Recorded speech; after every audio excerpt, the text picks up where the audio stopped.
Good afternoon. You're watching Northside News Network. You're here with Madison and McCarty. Today's top stories are COVID throughout the schools, how COVID is impacting students, and sports. Starting off, we have Natalie Teasley talking about how protocols have changed due to worldly events. When a student tests positive, usually we find out because the parent either emails us or calls us. And then at that point, we have all of our teachers operate their classrooms on seating charts. So then I pull up the student's schedule, I see when they were last here. Depending on when they started showing symptoms, our district policy is to go 2 days prior to when they started showing symptoms because that's the infectious period. So if like a student tests positive or starts showing symptoms on a Thursday, then we would have to track their attendance on Tuesday and Wednesday to see if they were ever at school. If they were at school, then I contact each of that student's teachers, each of their 7 teachers, and say, this student has tested positive, please send me the names of students that sit within a 3-foot radius for more than 15 minutes on Tuesday and Wednesday, for that particular example. It used to be that we had to do a 6-foot radius, but the district changed our policies and now we can bring that into just a 3-foot radius. And so then the teachers send me the names.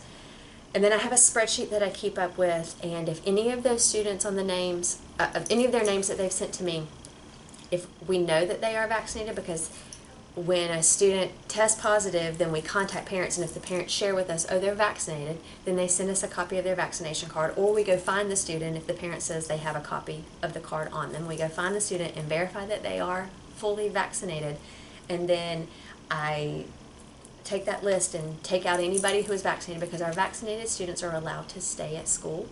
So then I'm left with just the students who are not vaccinated, and I contact those parents and let them know that because the student has been close contacted, it is a mandatory 10-day quarantine from the point of contact. So like if they were around them on Tuesday, then it would be a 10-day quarantine from that Tuesday. So they would be able to come back the following Wednesday. Now we're going to speak with a few students about how has virtual learning impacted them. Did virtual learning have a negative or positive impact on you, and why?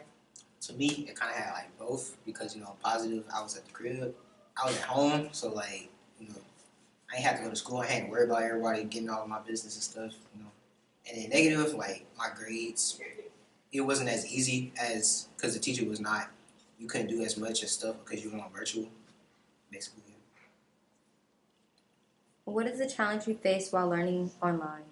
One challenge is keeping my focus on the Zoom and the screen and what she's doing, because I'd be in my bed and I get distracted on my phone because no one can tell me to put my phone up.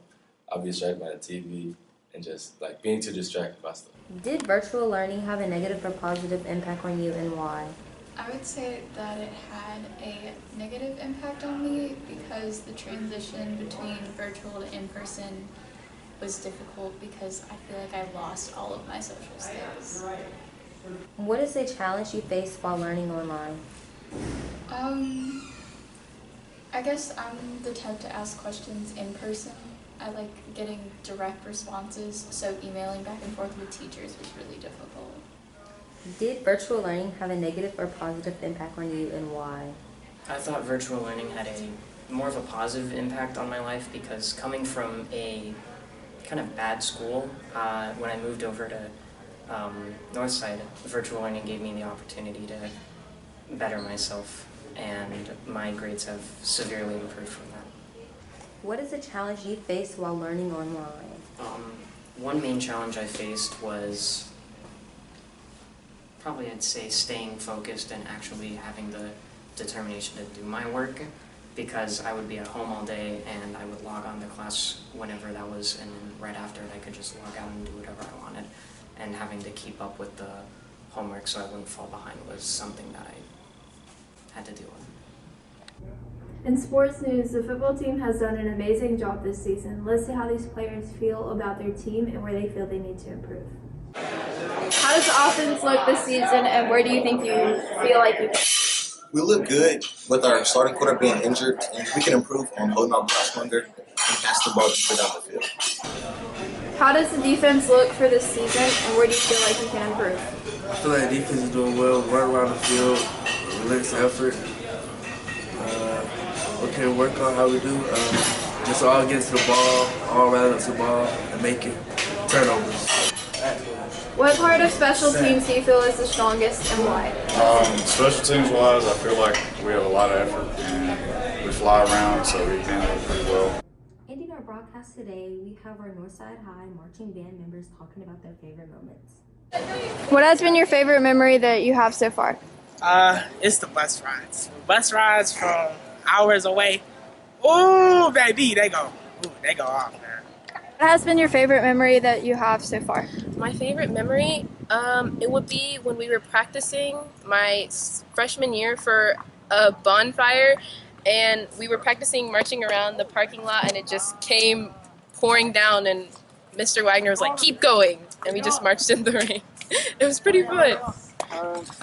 What has been your favorite memory that you have so far? From marching band, I've done it for 4 years now, and I think my favorite memory was my freshman year when a bass drum fell, and the guy who was in charge of the bass drums told him to fall on his back because that drum costs more than he does.